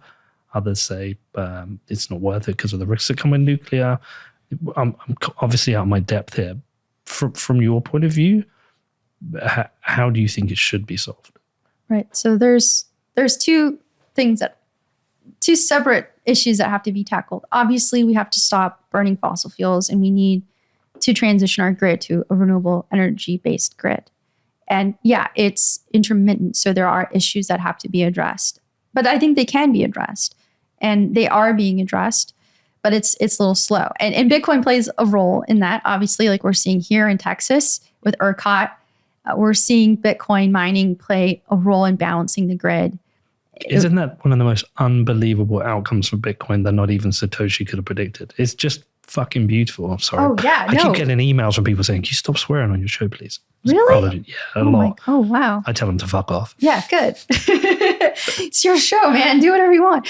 But yeah, no. Oh my gosh. When I realized that Bitcoin could be useful in climate change, it was not really because of renewable energy. It was because I thought that Bitcoin could be a transition that would help us get out of one system into a new system. And I was mostly in that essay that I wrote about that was just like, firstly, just saying like, look, the incentives for Bitcoin are such that it's going to look for cheap electricity, and renewable energy is the cheapest. So obviously it's going to move towards that direction, et cetera, as we know. But then later on, I started learning about the renewable stuff. And as I joined the Bitcoin Policy Institute, that was becoming more and more our focus. It completely blew my mind. And one thing that I would love to do is a full scale study, like collect data from the miners who are working in ERCOT and really look at how they really are playing a role. Because right now, all we have are news articles. Well, what's stopping you doing this? Oh, well, funding. Well, so some people will say that this is one of the problems with people who environmentalists or scientists who believe in climate change, they're really just after funding dollars. Oh, well, you want to know how much I get paid. What would it cost to fund this? Oh, well, depends on the scale, but at least the equivalent of my stipend. I don't know what that is. Well, I get paid nothing. I get paid after the university takes their cut. I get like $25,000 a year. So what would it cost you to go and do the study? I would take at least $30,000 on top of that, because it would be a full-time project. So it's not even a whole Bitcoin to go and do it. No, it's not even a whole Bitcoin. If you want to just throw like part of your Bitcoin at this, you could do that. But yeah, I would love to do a study on that because we don't have any peer-reviewed papers on what's going on in ERCOT, and it would be fantastic to fight the FUD if we could have a few more peer-reviewed papers out there really examining on the ground what Bitcoin mining is doing in the renewable energy transition, how it's balancing the grid, how the miners are turning off based off price signals, how they're interacting and with the grid operators. Like, it's a wonderful symbiosis. How long would it take? It would probably, well, I mean, it depends on how long it takes to collect the data, and then depends on exactly what direction we want to go and with the study. Could take like 6 months. Okay. Could take a year. I don't know. Well, we'll just get you the money to do that if it needs to be done. Surely we can get 1 Bitcoin. Yeah. I mean, yeah. I mean, I've been talking about this with Troy. Like, I really want to do a case study of ERCOT because we really need to have a legitimate paper come out of this, because everything that we have in terms of Bitcoin is based off of models, and some of them are egregiously wrong, and some of them are really exciting because they're looking at how Bitcoin can be used in curtailment with like solar or wind, or like how it can complement a battery in the renewable grid overall, or like how could it bring on infrastructure like new power plants without having to wait for a connection to the grid, right? Like, there's all these possibilities, like how to balance those negative price signals with mining, like all of that. But it's all based off of models. But here we have a real life experiment. This is the sandbox where Bitcoin is actually doing something with renewable energy here in Texas. And we have access to the mining companies. Like, you know, we've talked with Sean Connell, Troy and I, like at Lancium, like we are a community. Like, we're all connected in Bitcoin. We're not so many degrees away from each other where we couldn't get this data and do this actual work. All right, but listen, Sean Connell, was he the guy that Nick Carter retweeted the other day? Yes. Yeah, he was. All right, well, listen, like, I'm going to say this with high confidence that after this interview, you can go and do this, because finding 30,000 is easy, and if no one would help it, I'll just fucking pay. I'll give you that money. We can put you on the payroll of the podcast for 6 months if you can go and do this. If you want to do it, then once we're finished, we'll just talk about it afterwards. But yes, so this should be done. I think the Bitcoin Mining Council would probably appreciate this work. Yeah, I've been talking with Troy about getting in contact with them to get a hold of their data and to get in contact with their miners, because we've been looking at Alex DeVries's research. And then, you know, he is the #1 generator of Bitcoin energy FUD. I consider him my arch nemesis because he and I are both PhD candidates, but we had come from different backgrounds. He's a central banker and I'm an actual physicist. So I'm a scientist and he's a central banker who's writing all this FUD. And he writes like these really terrible, lazy journal pieces that get published in a journal called Jewel. It's a low impact journal, and it's like almost like a magazine article. He hasn't put a lot of emphasis, or there's like not a lot of like academic rigor going into his research, and there's a lot of assumptions that he's making, and then he qualifies them in his papers, right? He's like, well, maybe this, but then it gets picked up by the news. Of course it does, because they and want it's like, this stuff. It's dirtier than ever. And then they quote him, and he's like saying like, oh yeah, those miners are gaslighting me. I'm like, oh my gosh, this is insane. Well, listen, you're going to be able to do this now, so that's fine. So we'll talk about that afterwards. Okay, so that's a paper you want to do, but like, what are the solutions? What is the going back to that. What should be the energy mix? Where should it be coming from? Yeah, so we definitely need to electrify everything as much as possible because that's a lot more efficient on the energy side. Like cars. Yeah, like cars, but also our homes, heating, everything that isn't run on electricity right now. We should transition to electricity. I think we're going to struggle with planes. Planes is going to take a little while. Yes. But there's some experiments going on there. So we need more investment in that. Mm-hmm. But we also need a shift in the way society works. And part of that is again, that we have these really bad incentives, and the way that the economy works is like this, like economic growth idea. Like you have to keep growing. Your business has to keep growing. Your profits have to keep growing. Of course, you have to keep up with inflation, right?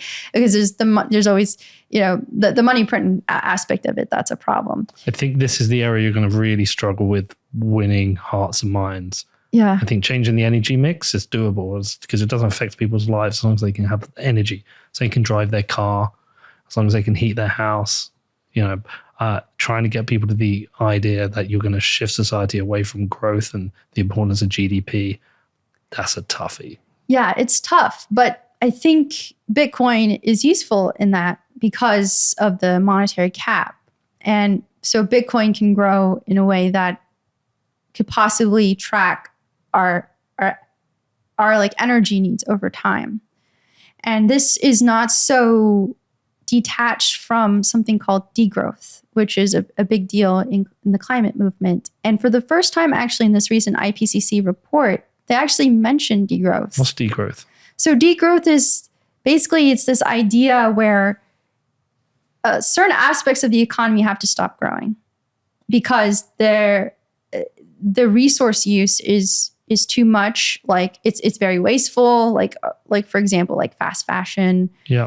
And in order to grow the economy, you also need to use energy. Now, it's not really a question of whether we have enough energy, right? Like energy abundance, like obviously we have the sun and we have renewable energy, and it's really a matter of getting these resources online. But the way that we use these resources is incredibly destructive because the whole goal is for maximizing profit. So you have to disentangle that. You have to break that connection. And the best idea that I can give for Bitcoiners really is Jeff Booth's book and his ideas about deflationary economics and deflationary technology. And I think that the stuff that he's talked about aligns very well with the ideas from degrowth. And again, like going back to these ideas of localism. And that can actually, I think that's actually really important because the level of consumption that we have in the West has really damaged other parts of the world, like in the global South, like our plastics, right? We ship them off. They're supposed to be recycled. They get shipped off to like South Asia or whatever. Yeah. And what do they end up? Like they don't really recycle them if nobody's buying them. So they end up just being piled up in their countries. And Lynn Alden has talked about this, like how countries ship off their like high energy or their carbon intensive industries overseas to make it look like they're actually reducing emissions.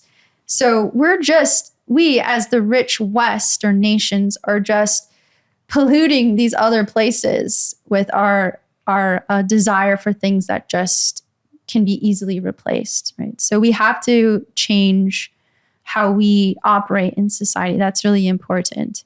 And I think that obviously is going to take a long time to do that. But I think that Bitcoin incentives are aligned with that process.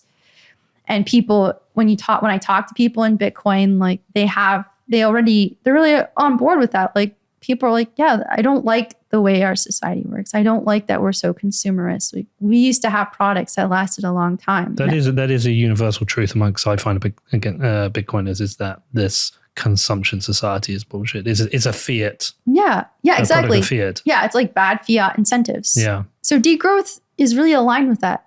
My thing is like, how do I get the degrowthers to understand Bitcoin so that we can all be on the same page? Because unfortunately, some people in degrowth think that MMT is the answer, which is which is not. It is not. They're completely missing a whole other aspect here, right? Oh, sure, yeah, maybe we will have a jobs guarantee, maybe, but what about like all those wars? That money printing is still paying for that. How are you gonna deal with that? Like the United States military is the biggest carbon emitter, right? The biggest polluter. That came out of what's her name? Abby Martin. She was on Rogo. She's got a documentary. Is it out? I think it might be out. Can you now. look it up, Danny? Yes, so she's got a document. I have mixed views on Abby. I think she's quite cool. I liked her documentary regarding what happened in Palestine. But she's got a documentary. She claims the Earth's Greatest Enemy. Yeah, is that out yet? I can't see the trailer. I'm not sure the full documentary. Yeah, I'm very intrigued to see that. You've not really answered my question on nuclear. Oh, nuclear. Oh, yeah. Let's talk about nuclear. I also want to talk about coal, but let's talk about nuclear. Go ahead. Ask me again. Just like, are you a fan of nuclear? Do you think we should be investing in nuclear? Yeah, I think it's necessary. There was a lot of hope for nuclear in the 40s. And my dad had a book. It was like 1943 Almanac. I remember looking at it one day when I was younger. And in there, everything was about the atomic age. It was like our cars were going to be run on nuclear. It was going to be in our homes. Like this was cutting edge. This was the future. Obviously, there's risks. There's risks with dealing with the waste. That's important to be addressed. There's risks of like whether the country can, or whether like that uranium can be used to make bombs later on. And then it's like very expensive. So it's never going to be, I don't think it's ever going to be cheaper than renewables. And so that's something that we have to understand. And also it takes a long time to build a nuclear facility, at least a big one. Maybe you can have like these small reactors, which people are talking around a lot. These generation 4 reactors. Yeah. Any newer technology has got to be safer than the previous plants, right? So that's something to be optimistic about. But I think that, again, there's always caveats around these things, and we have to understand that there's always risks. And if we go back, going back to talking about regulations and who cleans up the mess, like that's a big problem that has to be really dealt with and out in the open with lots of transparency. But I think we do need it. I think if we could do it right, I mean, that'd be great. Like the Mars rover has a nuclear reactor on it. There you go. So, it makes scientific sense. We just have to be safe about it. And if that power plant doesn't explode, right, great.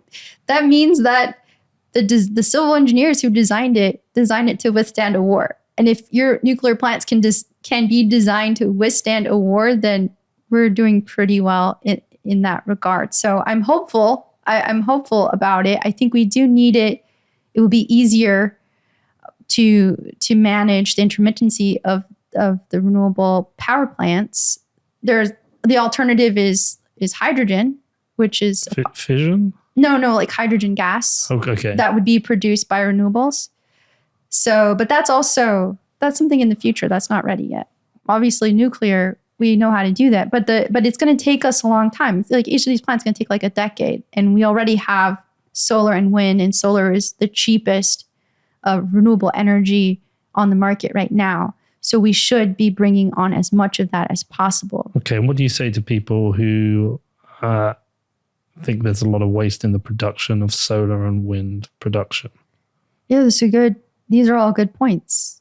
But again, our society's incentives are messed up. So how do we address that? We have to address the whole picture. And is it like, which is the worst scenario? Like, okay, we can accept e-waste over climate change. Yeah, for now, I think is that considered e-waste, the turbines?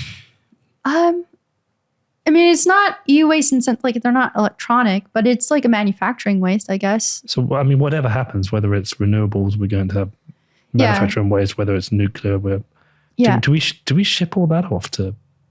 I mean, I don't know how any of that's disposed of. Yeah. Like these panels, they have a lifespan of about 30 years. Right. So these are things that we have to deal with and figure out over the next 30 years. Of course, some of them will go bad in the meantime, obviously.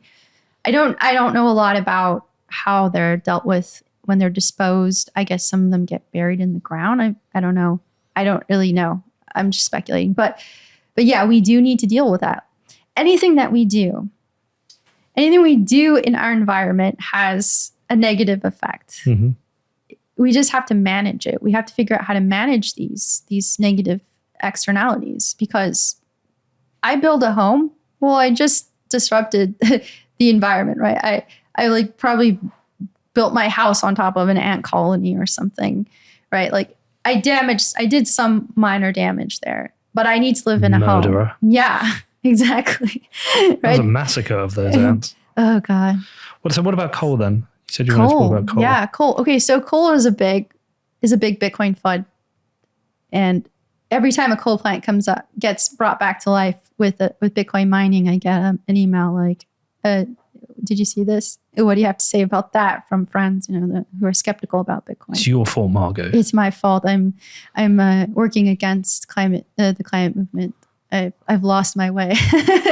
and then I have to go and I have to spend hours digging through these stories, trying to figure out what's really going on. And the thing with coal, again, is bad fiat incentives, bad government incentives. And not only that, it's a just transition issue in some parts. Like, where was this recent coal plant in Montana? It was Beowulf teamed up with Marathon. Yes. Yeah. I remember they brought it back online. Yeah. And so that was a big deal. And some people in the community were upset about it. Okay, but here's the problem. That power plant was funded through state bonds, and it was to do repairs on it. And the only way for them to get, or for the city or whatever, I guess the city was given the bond. The only way for them to get that money back is through tax revenue. But that company or utility that was running that coal plant had not paid taxes since like 2016 or something. So they went all these years with no tax revenue from them. And then there were people employed at the coal plant, let's say like 100 people. And now once that power plant shuts down, where do they go find work? So that's a just transition. Like, if we are going to do this transition right, we have to take care of the coal workers. We have to take care of these small towns, because what's going to happen to them if they have no revenue? They need something to replace it. And nobody is dealing with that. The federal government isn't dealing with that. They're being completely ignored. And so what option do they have if in this society and in this economy, if you don't have money, your only alternative is to starve and become homeless? What option do you have but to bring your coal plant back? And I think that's really what happened there, was that there was a deal made, because coal is not, right now, especially with more regulations on coal, it's not economically viable. Like, it's more expensive than renewables. And then you have to deal with like paying for like the coal, like how to deal with the coal waste and stuff. These companies end up going bankrupt. So one way to bring it back is obviously with mining. And so that's what happened. But it's a complicated story. It's not that Bitcoin mining is bringing back coal plants, because there's only really a handful that where this has happened in the United States. And each one has its own unique story. It's that there are really bad incentives that are built into the government, and that's making it possible for these things to happen. Or it's because of government neglect of people. Going all the way back to the beginning of the story with Occupy and the financial, the Great Recession and all of that, people being left out, and the abandonment of the working class, in particular the white working class in rural areas. Like, this is what is happening. And this is a prime example of how that is happening, and how these people are really just looking for a lifeline. So in a way, you can say that Bitcoin is providing a lifeline for these people. Is it the right lifeline? Like, is it right to bring back this coal plant because of the carbon emissions? Of course, obviously, we don't want to put more carbon out into the atmosphere, any more CO2 into the atmosphere, because the more CO2 we put in, the more problems we have going down the line. And the more the average warming of the planet increases. So we don't want that. But at the same time, you have a human issue here where people are in trouble and we're not helping them. So how can we help them? Like maybe a UBI is necessary for coal workers for now. Like, a lot of people on the left are not really fans of UBI for various reasons. And they prefer and the right. And they prefer a federal jobs guarantee. But these people may have to leave their home to go take that job, whatever job that the government might guarantee them. Of course, that's better than nothing. But why not just give them some money so that at least they can stay home and keep their families together? Because once you start splitting up families, right, because now you got to go work somewhere else, like in the big city or something, like I don't think that's really good for the cohesion of that family unit. But I mean, that's of course speculation. My part, obviously, I'm not a sociologist. I'm not a psychologist or anything like that. I'm just a scientist. But it seems to me that why not just let these coworkers stay home, pay them to stay home and have that money that they need until something else comes into town. Maybe there's like some state initiative that brings a new manufacturing facility into town, which is something that happened at the Navajo coal plant. And they brought in a manufacturer of homes, like prefabricated homes, to take over that plant. Okay. So these things can happen, but really the state needs to be involved and they're being ignored. And so in that case, Bitcoin, it looks bad for Bitcoin, but actually it's more complicated. And all of these coal stories are very similar. Like with Stronghold, that's a coal waste remediation plant. And the Energy Justice Network had opposed any of this type of coal waste plants in Pennsylvania. But their alternative was something called seagrass, I think.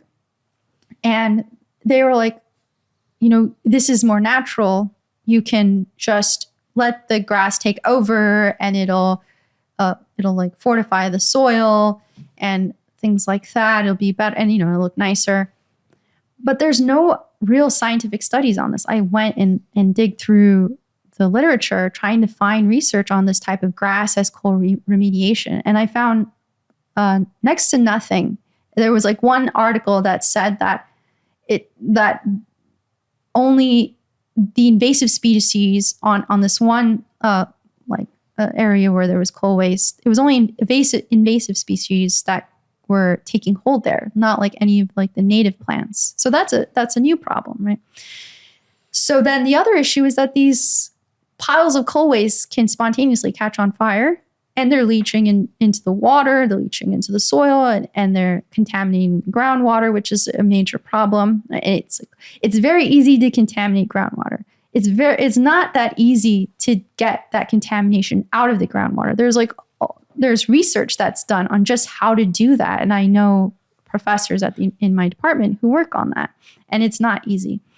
And that groundwater is not renewable, quote unquote, in the sense of a human lifespan. Like it takes hundreds to thousands of years to recharge or refill those groundwater aquifers, right? So you don't want that pollution to get in there. And that's like heavy metals and things like that.